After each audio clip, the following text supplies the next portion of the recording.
दिला पाहिजे.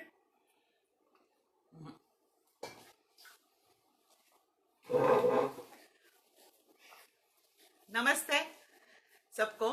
मैं परफॉर्मेंस मेरा शुरू करने से पहले थोड़ी बात करती हूँ. मुंबई थिएटर गाइड के माध्यम से मैं आपके सामने अभी आई हूँ और ये परफॉर्मेंस कर रही हूँ सावित्री का.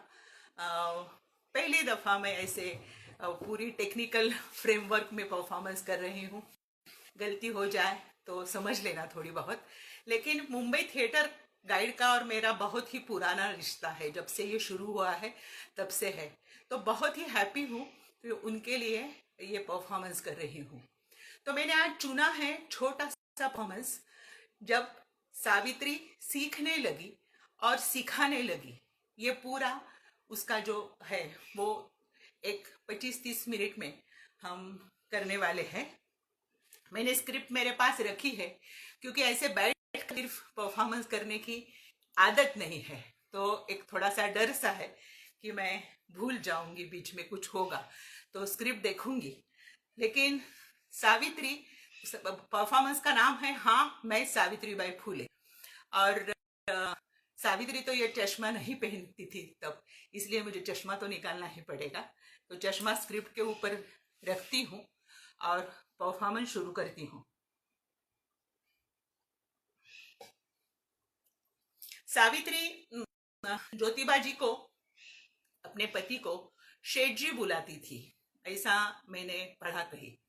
तो इस नाटक में मैंने शेठ जी इस शब्द का थोड़ा ज्यादा इस्तेमाल किया है. थोड़ी मुझे भी लग रहा है कि ये टेक्निकल शुरू होने के लिए जो मेरी एंजाइटी थी, इसलिए थोड़ा मेरा श्वास भी ऐसा हो रहा है. लेकिन ठीक है, सावित्री को याद करती हूँ तो सब ठीक हो जाता है. तो सावित्री को याद करके हम परफॉर्मेंस शुरू करते हैं. तो अब मैं सावित्री हूँ, ऐसे बातें करने वाली हूँ. एक दिन मैं घर साफ कर रही थी. अब घर तो साफ सुथरा रखना ही चाहिए ना. इतने में शेठ जी वहां आ गए. मैंने सारी किताबें निकाली थी उनकी साफ करने के लिए. अरे अरे अरे, ये क्या चल रहा है? अब घर साफ नहीं रखना है क्या? मेरी पढ़ती हुई किताब का पन्ना पलट गया. देखो, ये लो आपका पन्ना. कौन सा था पन्ना? अरे मुझे क्या पता कौन सा था पन्ना. पर क्या इतना इन किताबों में? ये जीवनी है. ये देख, ये शिवाजी महाराज की जीवनी, ये शिवाजी का फोटो, ये वाशिंगटन की जीवनी, ये वाशिंगटन का फोटो. किसका? ये शिवाजी अपना था, पर ये कोई पराया मालूम पड़ता है. पराया हो अपना, उसने काम किया हो अच्छा, वो कैसे जीता था, उसके विचार क्या थे, ये जान लेना ही चाहिए. आप सिर्फ पढ़कर जान जाते हो? हाँ, जानने की कोशिश करता हूं. अब यही किताब देख, rights of man, Thomas Paine की किताब है. इसमें इंसान के कर्तव्य का सब कुछ लिखा है. आप लिखना पढ़ना जानते हो तो आप भी लिखेंगे ऐसी किताबें? हाँ, लिखूंगा. लिखेंगे तो पढ़कर सुनाएंगे. मैंने यूं ही पूछ डाला कि अब बात निकली तो शिव जी बातें कर रहे थे. सोचा क्यों ना इसी बहाने बातें करती बैठूं. शेठ जी, नहीं, मेरे मन की बात मेरे होठों पे आ गई. देखो तूने क्या कहा, ये बोलो. मैं सच बताती हूँ. देखो तूने क्या कहा ये बोलो. मैं हर रोज पढ़कर सुनाऊंगा.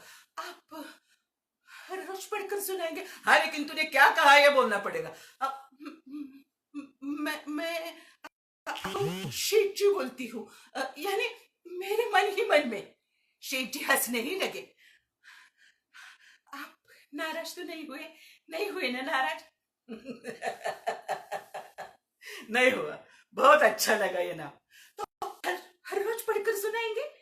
शेठ जी ने हाँ कहा और मैं ऊपर से शांत थी, पर मन ही मन में झूम उठूं ऐसा लगता था. इस दरवाजे से उस दरवाजे तक, इस कमरे से उस कमरे तक नाचूं गाऊं ऐसा लगता था. शेठ जी मुझे रोज सुनाते थे. पढ़ते पढ़ते अपने अनुभव भी बताते थे. हिंदू धर्म में मुस्लिम धर्म में क्या फर्क है, ईसाई धर्म इंसान के बारे में क्या सोचते करते थे. मैं मेरे पंच प्राण कानों में लेकर सुनती थी. कहाँ से सीख लिया इन्होंने ये सब? कितने गुणवान है मेरे पति। एक दिन पास वाली चंद्रक्का ने पूछ ही लिया, क्या चल रहा है हर रोज दोपहर शाम? वो पढ़ रहे हैं, मैं सुन रही हूँ। हाँ, सुनकर रोटी पकाना सीखोगी या सब्जी में नमक डालना सीखोगी? अब वही पढ़ रहे हैं तो क्यों न सुनो? हाँ, बच्चे होने के बाद बंद हो जाएगा सब। बच्चे होंगे तब देखा जाएगा। मैंने भी कह डाला। अब मेरे और मेरे शेठ जी की दुनिया, वो पढ़ रहे हैं, मैं सुन रही हूँ। वो पढ़ रहे हैं, मैं सुन रही हूँ। इसी में समा गई थी। कौन से पति को अपनी पत्नी को पढ़कर सुनाना अच्छा लगता है? मेरे पति को लगता है हमारा अपना हमारा। अब ससुर जी कुछ नहीं कहते तो बाकी लोग क्यों करते हैं पूछताछ? पूछताछ करने से फायदा क्या? वो पढ़ना नहीं बंद करेंगे, इसलिए मैं सुनना नहीं बंद करूंगी। तो उतने ही तो पास होते थे मेरे। गुजर रहे थे। एक दिन शेठ जी उनके कोई ब्राह्मण मित्र के यहाँ शादी के लिए गए और घर लौटे वही संतप्त होकर, क्या चल रहा है? अजब, क्या हुआ? शादी की बारात निकली थी। एक ब्राह्मण आया, मुझे कहने लगा, हमारे साथ चलने की हिम्मत कैसी हुई तुम्हारी? थोड़ा बहुत सीख लिया तो क्या जात बदल गई तुम्हारी? अंग्रेजों का राज आ गया तो कुछ भी बर्ताव करने की मुभा मिली मैं तुम्हें? ऐसा बक रहा था वो। तो आपने कहा, क्या कहता? तुम्हें बोला था ना वो जात पात के बारे में, पर आपने उसको समझाया क्यों नहीं? क्या समझा था? क्या समझा था? ज्योति, हम हैं ही शूद्र जाति के, हम उनके साथ बराबरी कैसे कर सकते हैं? क्यों नहीं कर सकते? जो सच है वो मान ले बेटे। धार्मिक सामाजिक जीवन में वो हमसे आगे ही रहेंगे। तुम्हें शिक्षा न करते वहां से हटाया, यही उनका एहसान है हम पर। किसका एहसान? किसने किया और किसके ऊपर? अरे पेशवाई में अगर ये होता तो तुम विद्रोही ठहरा कर दंड दिया जाता। होती शिक्षा तो सह लेता, पर मैं कुछ भी सहने वाला नहीं हूं। कोई कुछ भी कहेगा तो क्या मानना पड़ेगा? हम भी तो इंसान है आखिर। वो बहुत ही संतप्त हो गए, सभी चले गए। मैंने उनको कहा, आप शांत हो जाइए, आप कांप रहे हैं। कैसे शांत रहूं सावित्री? बाहर के लोगों ने लताड़ा तो आबा भी मुझे ही समझा रहे हैं। ससुर जी आप जैसे पढ़े लिखे नहीं है। पर क्या होगा अगर मैं नहीं सहूंगा तो? मेरी जान ही चली जाएगी ना। आप ऐसा मत बोलिए। बोल सावित्री, मैं नहीं सहने वाला ये। पर अन्याय के विरोध में सच्चाई का साथ देने के लिए तू तो मेरा साथ देगी ना? हाँ, दूंगी। मैं आपकी पत्नी जो ठहरी, आप कहेंगे वो मैं करूंगी। वो दिन मैं कभी भूलूंगी नहीं। उन्होंने मेरा साथ मांगा, मुझ जैसे अनाड़ी अनपढ़ औरत का। मैं जानती नहीं थी मैं क्या करने वाली हूँ, पर उस रात उनको आंखों में बकर धन्य धन्य हो गई।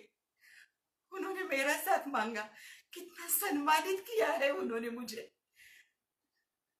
शेठ जी मैं सिर्फ आप ही की हूँ, ऐसा बार बार कहने को मन कर रहा था। दूसरे दिन से शेठ जी शांत नहीं बैठे। उन्होंने हिंदू धर्म के ग्रंथों के बारे में पढ़ना शुरू किया। कबीर के दोहे, संत शिरोमणि, तुकाराम की गाथा, भागवत धर्म के ग्रंथ, मार्टिन लूथर का चरित्र, professor Wilson, sir William Jones, इन्होंने हिंदू धर्म के ऊपर क्या लिखा है, महात्मा बुद्ध, तीर्थंकर, इन धर्म सुधारकों का अभ्यास भी हो गया। हर रोज पढ़ते थे, मुझे बताते थे, मित्रों के साथ बातें करते थे। एक दिन मैंने उनको पूछ लिया, क्या मिला इतना सब पढ़कर? हिंदू धर्म में जो अन्याय और नीति फैली है ना, वैसे हिंदू धर्म पहले नहीं था। पहले वो शुद्ध स्वरूप का था। हिंदू धर्म में बहुत अंधरूढ़ी आए हैं, अंधविश्वास आए हैं, उनको जड़ से निपटना ही चाहिए। कौन? आप करेंगे? हाँ, करने की कोशिश करूंगा। हम सब एक ही ईश्वर के बच्चे हैं और ये ईश्वर सबके साथ समान प्रेम करता है। आप मेरे साथ करते हो वैसा? हाँ, वैसा। ये जात पात का बखेड़ा ब्राह्मणों ने मचाया है। ये उच्च वो नीच, इसी से छुआछूत फैला गया है। बहुजन समाज के बच्चों को विद्यार्जन से दूर रखा। क्यों? अपना वर्चस्व होना चाहिए। स्वार्थ खुद का, इसमें धर्म का, समाज का, सबका विस्फोट किया है। इसी से छुआछूत फैला गया है और अंग्रेज अंदर घुसाए हैं। इसके ऊपर एक ही उपाय है, नीची जात वाले बच्चों को सिखाना, बस यही एक उपाय है। हाँ हाँ, आप सिखाओ, मैं देखूंगी, क्या बनाऊंगी। पर शिव जी अपने ही विचारों में मगन थे, जैसे कि मैं वहां नहीं हूं। 2-4 दिन हो गए और शिव जी नगर चले गए। नगर में तब गोवंडे जी रहते थे। शिक्षा प्रसार ये एक ही धुन उनके में सवार थी। गोवंडे जी उनको लेके किसी पाठशाला में चले गए। वहां कोई फरार नाम की मड्डम पाठशाला में सिखाती थी। ये गए पूछने क्या सिखाने का, कैसे सिखाने का। वो मड्डम कहने लगी, वुमन यानी कि औरत घर का सेंटर यानी कि मध्य होती है। अगर औरत सीखेगी तो घर सीखेगा, नहीं तो नहीं। और आप है कि औरतों को सिखाते तक नहीं, ये बहुत बुरी बात है। बस वही बात उनके मन में घुस गई। शिव जी घर लौटे, वही पेंसिल, स्लेट, किताब लेकर। मैं रोटी पकाकर, सब्जी पकाकर चूल्हा साफ कर रही थी। इतने में ये आए, जोर जोर से मुझे पुकारने लगे। मैंने कहा, आई आई, रोटी भी तैयार है, सब्जी भी तैयार। तो कहने लगे, रोटी नहीं, तुम चली आना। भया भया भया, क्या हुआ है शिव जी को? क्या देख, देखा? पढ़ाऊंगा, क्या? लिखना पढ़ना। अच्छा, किस किस का? तुम्हें? मुझे मुझे पढ़ना है का? आप पढ़ते हो वैसा, लिखना है का? शेठ जी ऐसा? शेठ जी हंसने ही लगे। उन्होंने स्लेट ली और उसके ऊपर लिखा शेठ जी और कहने लगे, दोहराओ। क्या ये मेरे पति है? कह रहे हैं दोहराओ। क ख ग घ, क ख ग घ, त थ द ध, त थ द ध, डंडा मात्रा आकार उकार वही धस। क डंडा काका, क को डंडा काका, बबन हाथ पकड़ो। मैं बहुत थक गई थी। मैंने कहा, शीट जी हाथ पकड़ो। तो आंख दिखाने लगे। लिख रही हूं चुपचाप, बेकम बे, बेदुया 4, बेतिया 6। मैं जानबूझकर गलत लिखा तो मेरा हाथ पकड़कर लिखवाने लगे। मैं उन्हीं की तरफ देख रही थी। क्या ये मेरे पति है या मेरे मास्टर जी? लग रहा था शिव जी कहेंगे, सऊ, हाथ दुखने लगेगा, बस भी करो। पर शिव जी कहते थे, सावित्री, हाथ दुखने लगेगा तो भी चलेगा, पर इतना पूरा करना ही होगा। क्या फायदा पढ़ाई का? पढ़ेंगे हम और चलेगी तो आप ही की। ऐसा मैंने कहा तो कहने लगे, सच है तेरा कहना। पर मैं लिखने लगी, पढ़ने लगी। कल शेठ जी मुझे पढ़कर सुनाते थे। आज एक एक शब्द, अक्षर, वाक्य मेरे आंखों के सामने जीवित हो रहे थे। मैं उसका नाम लिखकर वो छूना चाहती थी, पहेलियां बुझाकर वो लिखना चाहती थी, सावन का गीत गाकर वो लिखना चाहती थी। और बाहर लोग बातें कर रहे थे, बड़ी आई सीखने वाली बामन की बेटी। पर मैं लिखती थी। पहले उनका बहुत सारा प्यार मिलता था इसलिए, पर धीरे धीरे लिखना पढ़ना बहुत अच्छा लगने लगा। कुछ दिन गए और ससुर जी इनको कहने लगे, ज्योति, हमें सीखने की इजाजत नहीं है, तूने सावित्री को सिखाना शुरू किया। अब वो भी तो इंसान है आखिर। अरे औरत सीखती है तो वो दुष्ट हो जाती है, अविचारी हो जाती है। देखा जाएगा कैसे अविचारी होती है। अरे औरत सीखती है तो विधवा हो जाती है। देखते हैं सच है या झूठ, देखते हैं कैसे विधवा हो जाती है। अरे होने के बाद किसकी तरफ देख लेंगे? क्यों तू जहर की परीक्षा ले रहा है? लेनी चाहिए। सच क्या है और झूठ क्या है ये जान लेना ही चाहिए। पर बेटा, ससुर जी आगे कुछ न बोल सके, वो निकल गए। मैंने उनको कहा, ससुर जी कह रहे हैं वो सच है। तुम्हें आज तक इतना सिखाया पाया, फिर भी तुम वही पूछ रही हो। आप मेरे पास बैठे रहिए। क्यों, किस लिए? मुझे बहुत डर लगता है। किस बात का पता नहीं, पर आप मुझे छोड़कर मत जाना। सावित्री, कुछ नहीं होने वाला। ये लोग यूं ही भड़का रहे हैं, तुम तो शांति से काम लो। पर उस रात मैंने कुछ लिखा नहीं, कुछ पढ़ा नहीं। पूरी रात वो मुझे समझाते रहे। आज तक सिखाया था वो दोहराते रहे। सुबह का सूरज निकला, एक नया विश्वास लेकर। निश्चित हो गया, तय हो गया, मैं लिखूंगी, मैं पढ़ूंगी, मैं सीखूंगी।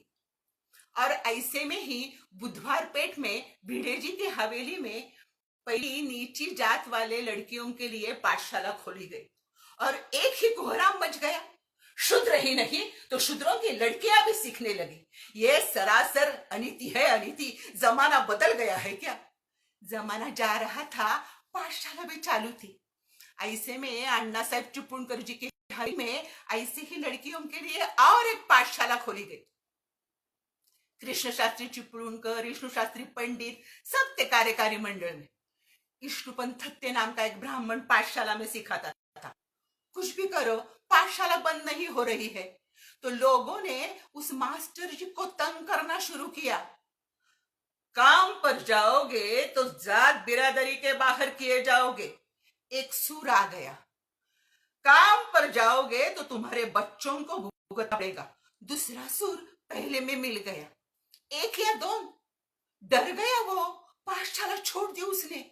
उस दिन शेठ जी घर लौटे, वही चिंतित होकर। यहां से वहां, वहां से यहां, यहां से वहां, वहां से यहां। मिल जाएगा दूसरा मास्टर जी, हाँ, मिल जाएगा दूसरा मास्टर जी। हाँ, पर तब तक पाठशाला बंद नहीं रख सकते सावित्री। पर मन के इतने कच्चे कैसे होते ये लोग? होते मन के कच्चे, सहन करना पड़ता है। तुम तो नहीं हो मन की कच्ची। नहीं, मैं आपकी पत्नी जठेरी। तो कल से तुम ही चलो पाठशाला में। किस लिए? पढ़कर सुनाओ, तब तक कुछ तय हो जाएगा। नहीं तो क्या तुम नहीं सिखा पाओगी? मेरा कुछ कहना सुनने से पहले शेठ जी बाहर गए थे, भवाड़कर जी के यहाँ। भवाड़कर जी के और उनकी क्या बातें हुई पाया पता नहीं। भवाड़कर जी घर आ गए। अभी पाठशाला में सिखाएगी ये अब तय हो गया है। पर वो दोनों फिर से बाहर निकल गए और सुबह फरमान निकला, चलो तैयार हो जाओ, पाठशाला जाने हैं। मैं ना भी नहीं कह सकती थी और हाँ भी नहीं कह सकती थी। मेरे आसपास इधर उधर डर ही डर नजर आ रहा था। थोड़ा सी तो क्या बैरिस्टर समझो अपने आप को? पर काम अटक जाएगा। मेरे शेठ जी का कहना कैसे न मानूं? मन की तैयारी करनी होगी मन की तैयारी। मैंने मन की तैयारी की, बड़े पक्के इरादों के साथ। मैंने घर के बाहर कदम रखा और मेरा मन थक थक करने लगा। मैं नीचे देखकर जा रही थी। शीशे साथ थे। काम के लिए कोई औरत घर के बाहर कदम रखे, ये मानने वाला जमाना तब न था। लोग पीछे पीछे आने लगे, गुरगुराने लगे। हम जा ही रहे थे, पाठशाला पास आ गई, तब सब जान गए कि हम पाठशाला में जा रहे हैं। और पुणे में वार्ता फैल भी गई। ज्योतिबा फुले ने अपनी पत्नी को पाठशाला में सिखाने के लिए लाया। यह सरासर अन्याय है। और पाठशाला में 4 लड़कियां देख मेरे जान में जान आ गई। मैंने कहा, देखो बच्चों, मुझे पता नहीं कैसे पढ़ाया जाता है, फिर भी आई हूं आप सबको पढ़ाने के लिए। शादी के बाद बातें की थी सिर्फ शेठ जी के संग, पर कुछ तो की। अब सुबह ये पाठशाला और शाम को पाठशाला में कैसे सिखाया जाता है, इसकी पाठशाला शुरू हो गई। मैं सिखाने लगी तो लोग बहुत बड़बड़ाने लगे, बहुत बड़बड़ाने लगे। मैंने इनको कहा भी, देखो आप दूसरा मास्टर जी रख लो, तब तक करूंगी मैं काम। तो शेठ जी कहने लगे, सावित्री, मैं सीख रहा था तभी भी ऐसे ही तंग कर रहे थे, और फोकट का मास्टर जी बड़ा अच्छा रहता है। अब पाठशाला पहुंचते ही दरवाजे खिड़कियां बंद करना शुरू किया। लोग बहुत गालियां देते थे, गंदी गंदी बातें करते थे, और बंद कमरों में नीति बोध वाचन, हिसाब किताब, मराठों का इतिहास, भौगोलिक जानकारी, ऐसी पढ़ाई चालू थी। और शेठ जी बाहर मोच मांगों की बस्ती में जाते थे, उनके यहाँ पढ़ाई का, शिक्षा का महत्व बताते थे। एक शूद्र स्त्री सिखाने लगी, महाभयंकर, मायला बड़ी मस्ती आई है इन शूद्रों में। औरत होकर इतनी मस्ती अच्छी नहीं है, अभी कुचल नहीं दिए जाएंगे तो सिर पर बैठेंगे ये लोग। इस औरत को घर बैठाना ज्यादा मुश्किल नहीं है। बहुत चर्चा, बहुत चर्चा। एक औरत सिखाने लगी, मानो जंग छिड़ी थी। आज जैसे सिर्फ राजकारण से छूटने वाली ये पहेली नहीं थी। खुद को अक्लमंद समझने वाले रास्ते में छेड़छाड़ करने लगे। कोई बाजू से जाता था, खकरता था, कोई आगे से आता था, थूकता था। एक दिन किसी ने कीचड़ फेंका मेरे ऊपर, एक दिन किसी ने पत्थर मारा सिर पर, एक दिन आगे पीछे चारों ओर से मुझे घेर लिया। बहुत डर गई मैंने ऊपर सूर्य को प्रणाम करते हुए कहा, हे भगवान, मैं अपना कर्तव्य निभा रही हूँ, इनको क्षमा करना, इनका भला करना भगवान। और मन ही मन में भगवान का और शेठ जी का नाम लेती रही। ये लोग चुपचाप चले गए। मैं पाठशाला में पहुंची, पर मन धक धक कर रहा था। और दूसरे दिन से शेठ जी ने मेरे साथ सिपाही भेजना शुरू किया। क्योंकि मैंने समाज के बंधन नहीं माने, इसलिए पूना में संताप की लहर उठी थी। लोग मान रहे थे कि इस औरत ने राष्ट्र का अपमान किया है। तो एक औरत सिखाने लगी, उसमें राष्ट्र का अपमान क्या हुआ? आज तो कहीं भी जाओ तो दिखाई देता है, कोई भी कभी भी संतप्त होता है। पर जब संतप्त होना चाहिए तब बड़ा शांत रहता है। ये देखकर बहुत चिढ़ाती है। अब लहू जी बुआ मांग और राणमा महार लड़कियों को पाठशाला में पहुंचाते थे, वैसे मुझे भी साथ करने लगे रास्ते में। मैं मेरा काम होने के बाद कुछ पढ़ती थी। एक दिन रात को तनु जी का खाना होगा, मैं कुछ पढ़ रही थी। ससुर जी बाहर जाकर इन्हीं की राह देखते रहे। शेठ जी आ गए तब बहुत देर हुई थी, पूरा अंधेरा छाया हुआ था। ससुर को जागते हुए देखकर कहने लगे, अबा सो जाइए, बहुत देर हुई है। देर ही हुई है ना, तुम इतने देरी से आते हो तो मैं जाग जाऊं तो क्या हो गया। अबा आपकी उम्र क्या है, उम्र की बात छोड़, तू अपने बोझ बढ़ा रहा है। बोझ? ससुर जी की बात समझकर इन्होंने यूं ही कह डाला, हाँ बोझ। तुम्हें पाठशाला से निकाला था, वो वापिस पाठशाला दाखिल किया, यही शायद गलती हुई है मेरी। तू तो गया ही, साथ साथ तूने सावित्री को भी सिखाना शुरू किया।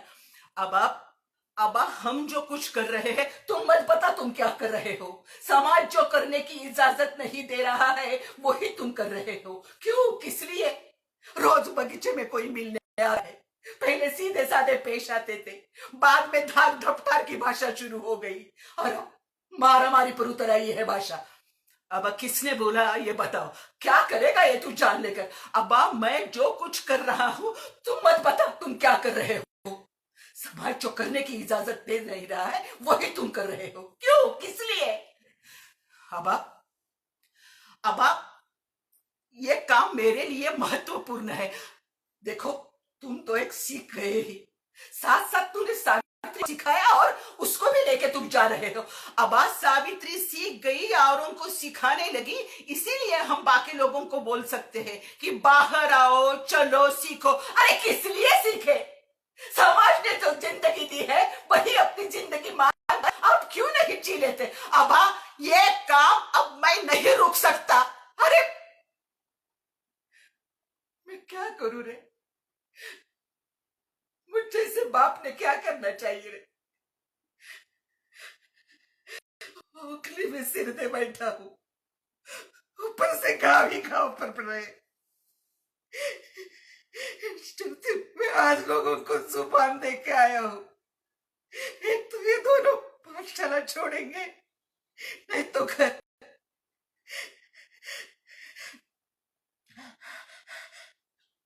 ज्योति, तुम्हें कैसे कहूं ये घर छोड़ो? सावित्री को ऐसे कैसे कहूं? पर ससुर जी आगे कुछ न बोल सके, वो चले गए। मैंने तो रोना ही शुरू किया। ढके हुए बर्तन वैसे ही ढके रह गए। शेठ जी और मैं पूरी रात आमने सामने बैठे थे, पर चुपचाप। मुर्गे ने बांग दी तो शेठ जी ने कहा, सुबह होने के बाद घर छोड़ना है, थोड़ी की देर के लिए सुस्ता लो। कैसी नींद, कहा की नींद? सुबह हो गई, दो चार कपड़े साथ में लेकर मैंने ससुर जी के पांव छुए और मैं रो पड़ी।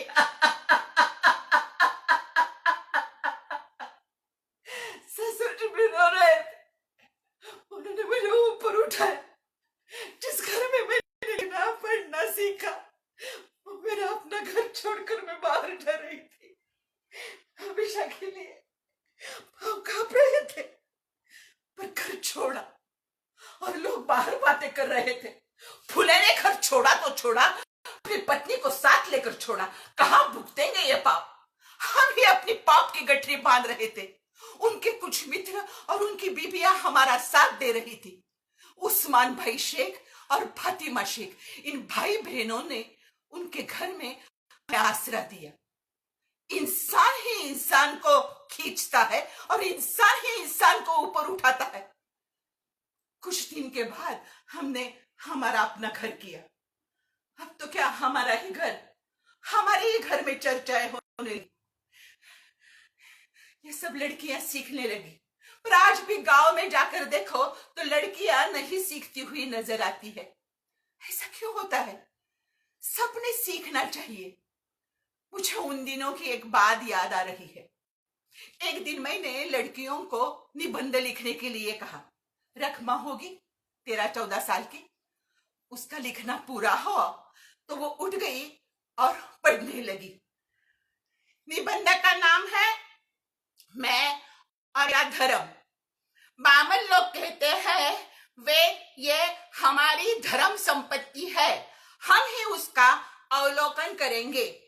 इसलिए हमारे समझ में ये आता है कि वेद हमारे लिए नहीं है, वेद पढ़ने की हमें इजाजत नहीं है, तो उसमें लिखा हुआ हमें लागू नहीं है। ऐसा ही समझ में आता है कि नहीं? तो हे भगवान, कौन सा धर्म हमें लागू है ये तू बता दे, तो हम वैसा बर्ताव करेंगे। बया बया बया बया, ये बच्ची बोल रही थी। आज तक पढ़ाया उसका सार्थक हुआ ऐसा मुझे लगा, पर आज ये सार्थक कहाँ गया? आप लोग सब इससे कुछ सीखते कि नहीं? सीखना चाहिए। हर इंसान ने नया विचार लेके सीखो। धन्यवाद। तो ये था पीस सावित्री और ज्योतिबा का।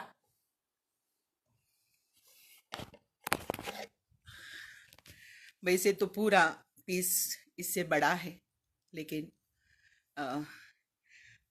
अभी तो नहीं मैं कर पाऊंगी, क्योंकि कितने वक्त करूंगी ये, इसलिए थैंक यू।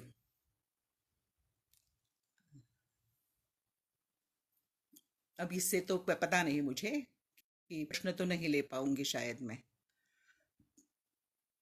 मैं भूल गई अब इससे क्या करना। वो एंड बोलना है क्या?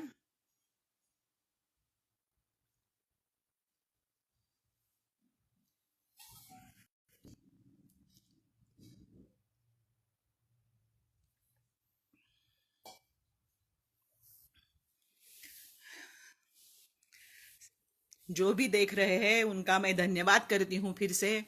और फिर से मुंबई थिएटर गाइड का भी बहुत धन्यवाद कर रही हूँ, क्योंकि ऐसे वक्त में सावित्री करने से एक स्पिरिट मिलता है।